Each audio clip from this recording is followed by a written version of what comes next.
इस कश्यप निषाद संगठन को समाज को जोड़ने के लिए सुई बना के हम नॉर्थ इंडिया में निकले इस उम्मीद के साथ कि जो कामयाबी, जो सफलता हमें राजनीतिक मंचों पे अपनी जुबान खोलने से नहीं मिलती, वो सफलता हम कश्यप निषाद संगठन के मुद्दे पे लेके दिखाएंगे। कोई माई का लाल हमें रोक के दिखाएंगे।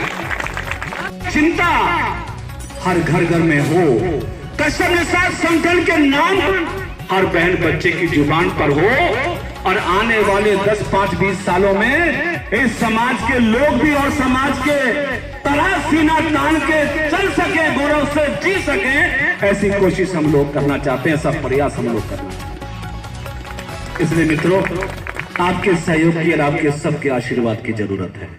लिखा है तुलसीदास ने लिखा, उस रामायण में अंकित है, कश्यप अदिति तेहि पितु माता, दशरथ कौशल्या विख्याता। तुलसीदास जी कहते हैं कि भगवान महर्षि कश्यप की ये इच्छा थी कि संसार में उन्हें और उनकी पत्नी को राम के माता पिता के रूप में देखा जाएगा। भगवान पुरुषोत्तम राम के माता पिता के रूप में महर्षि कश्यप और अदिति का धन का बोझ है, शरीर का बोझ है, और बच्चों के ऊपर जो हम खर्च कर सकते हैं वो बच्चों के परवरिश, बच्चों के भविष्य को कहीं ना कहीं हम कमजोर करने की चेष्टा करते हैं, कोशिश करते हैं। बहुत सारे लोग हमारे लगे रहते हैं उसी काम। सरकार आपसे ये कहना नहीं है कि तुम शराब छोड़ दो, और नरेंद्र कश्यप हमेशा आपके चरणों में अपील करेगा कि तुम सपना सा छोड़ दो। ये हमारे बहुत नुकसान की चीज है, बहुत हमारा काम, बहुत लोग हमारे इसमें बर्बाद हो। सबकी शुभकामनाएं, आप सबका बहुत काम आने वाली है, इस समाज का बहुत काम करने वाली है। आपके यहाँ इस समाज का कल्याण करने वाले, इस समाज का विकास करने वाले, उत्तर प्रदेश में नया इतिहास लिखने वाले, आप नया इतिहास बना।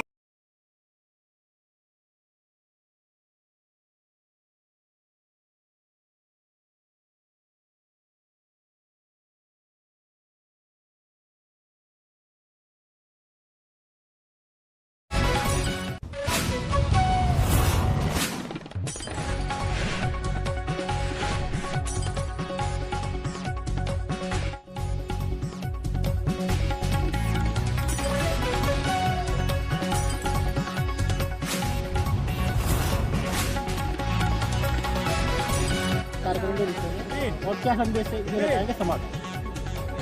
देखिए, लॉकडाउन के बाद बरेली मंडल में कश्यप निषाद संगठन का प्रतिनिधि सम्मेलन प्रथम बार आहूत हुआ है। सबसे पहले मैं आयोजक गणों को बधाई देता हूं कि उन्होंने विपरीत परिस्थितियों में एक सफल आयोजन करके कश्यप निषाद संगठन की शक्ति का, ताकत का एहसास कराया। और सम्मेलन के माध्यम से मैं समस्त उत्तर प्रदेश, देश के कश्यप निषाद, माझी मझवार, केवट मल्ला समाज के लोगों को खास तौर से ये संदेश देने के लिए आया हूं कि लोकतंत्र में अगर उन्हें समुचित स्थान पाना है तो शिक्षा, सत्ता, संघर्ष में सबको मिलकर आगे बढ़ना पड़ेगा। क्योंकि आज़ादी के लंबे अंतराल के बाद जिस गति के साथ देश के अन्य समाज समुदाय को आगे बढ़ने का मौका मिला है, उस अनुपात में अभी कश्यप समाज के लोग बहुत पीछे हैं। उत्तर प्रदेश भर में कोई आईएएस नहीं है, कोई आईपीएस नहीं है, हाई कोर्ट में कोई जज नहीं है, सेना में सेनापति नहीं है, जिलों में जज नहीं है, पीसीएस नहीं है, यूपीएससी में नहीं है। यानी आज़ादी के उपरांत भी 70 वर्षों के बाद ये समुदाय शिक्षा में, नौकरियों में, सत्ता में अभी बहुत दूर है। तो सामाजिक संगठन के माध्यम से हम प्रयास कर रहे हैं कि समाज के लोग अपने बच्चों को पढ़ाएं, बुराइयों से बचें और सर्वांगीण विकास के लिए कश्यप निषाद संगठन के साथ जुड़ के अपनी एकता का, अखंडता का एहसास देश और प्रदेश को कराएं। कश्यप जी, कई बार ये सुनने में आया है कि सरकारें आती हैं, चली जाती हैं, आरक्षण को लेकर आवाज उठता जरूर है, लेकिन वो कन्वर्ट नहीं हो पाता, तो उसके लिए क्या आवाज उठाए, क्या कहेंगे? निश्चित आपका प्रश्न बड़ा उचित है, बड़ा वाजिब है, और मैं ऐसा कार्य करता हूँ जो संसद में भी रहा हूँ और विधान परिषद में भी रहा हूँ। लगातार मैं विधान परिषद में भी, संसद में भी कश्यप निषादों को अनुसूचित जाति में शामिल करने की मांग संसद से लेकर सड़क तक उठाता रहा हूं। लेकिन हाँ, अभी तक हमारे आंदोलन को, हमारे अभियान को अमली जामा देश में नहीं पहनाया गया। इसलिए हम लोगों को ये भी अपील कर रहे हैं कि जब तक आप सामाजिक संगठन के माध्यम से अपनी सामाजिक शक्ति का लोकतंत्र में एहसास नहीं कराओगे, तब तक कोई भी सरकार आसानी से अनुसूचित जाति में शामिल करने का फैसला लेने वाली नहीं है।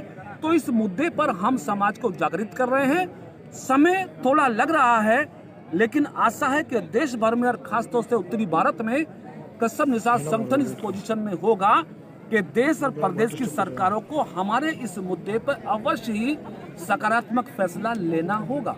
कुछ सरकारें इस आवाज को लेकर अपना वोट बैंक का लू सीधा कर लेती है, लेकिन उसके बाद वही की वही दशा हो जाती है। कुछ सरकारों के लिए क्या कहना चाहेंगे?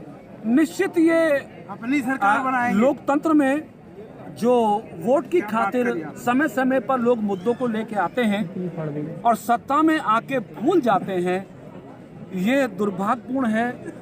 लोकतांत्रिक मान्यताओं के विपरीत है, संवैधानिक मान्यताओं के विपरीत है, पार्टी के एजेंडे के विपरीत है। लेकिन हम ये महसूस करते हैं कि शायद ये भी हमारी कमजोरी रही है कि हम किसी भी संगठन के माध्यम से, जिस तरह से आज किसान लोग दिल्ली में अपने मुद्दों पर लगभग 2 महीने से ज़्यादा से डटे हैं और सरकार कहीं ना कहीं चिंतन करती है, हम कोशिश करेंगे कि हमारा संगठन भी इतना समर्थवान हो ताकि हम भी एक बड़ा आंदोलन खड़ा करके सरकार को इस बात का एहसास कराएं कि आरक्षण हमारे समाज की आवश्यकता है और इसको आपको देने पे विचार करना चाहिए। ठीक है।